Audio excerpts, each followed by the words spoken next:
So, starting something new. That's what we're talking about right now on a Stress Less Tuesday. Our Dr. Aziz, the founder of the Center for Social Confidence, joining us. And I want to say you have to be willing to put yourself in an embarrassing situation to some degree. Is that fair? No, don't try anything new. Yeah, just stay in the bed, stay inactive. No. Oh, thank heavens. Absolutely. But I'm joking, but in some way we kind of do that. We're kind of like, ooh, I wouldn't be good at that. Well, and you're afraid of looking stupid when you try. Not that that's ever happened to me. Well, that's how we operate. I think little kids can teach us a lot because they will just explore anything. There's this really interesting study where they put an iPad into a room of little kids with no instructions, nothing.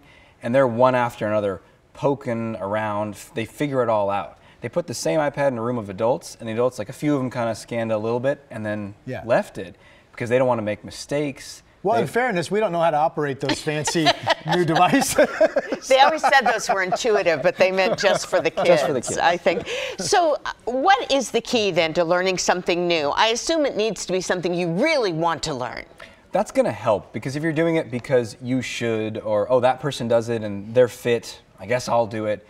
Maybe that'll get you started for a week or two, but anything that you want to learn or grow in or become proficient at, you got to do it for months or years. Well, I think that's a key. And we tell our daughter this all the time. It's like, honey, some things get more fun as you stick with it and therefore figure it out and get a little bit better doing it. So you'd have to kind of make a decision to stick with it for a little period of time, right? I call it the grind phase. So in the beginning, there's the honeymoon phase with the new activity. Like, this is amazing. Right. I'm learning how to hit the pickleball or the whatever.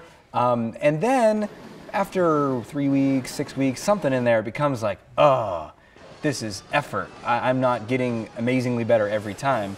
And that's my career. Please go on. If we just stick with it, though, and keep learning, in fact, actually not just taking I'll just get through it, but really like diving into it, you break through to a new level and you find a lot more enjoyment. And you say kids really embrace things with wonder and curiosity, and we should try to do the same.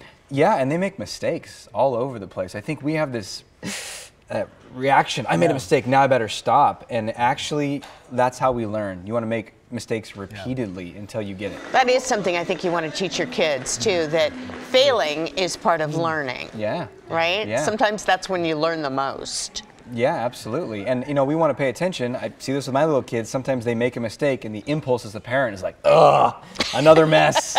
And so in our household, we'll be like, oh, you made a mistake. That's part of learning. And if we can do that with ourselves, then we can grow a lot more quickly. Yeah, it's awesome that ink really does stick on the floor, doesn't it? Yeah, and it doesn't come out of the carpet. Practice. Yeah, a lot of it. Absolutely. All right, so summer's around the corner now that we're in spring. And learn how to do this. It's a good idea to think of something new to do. Yeah.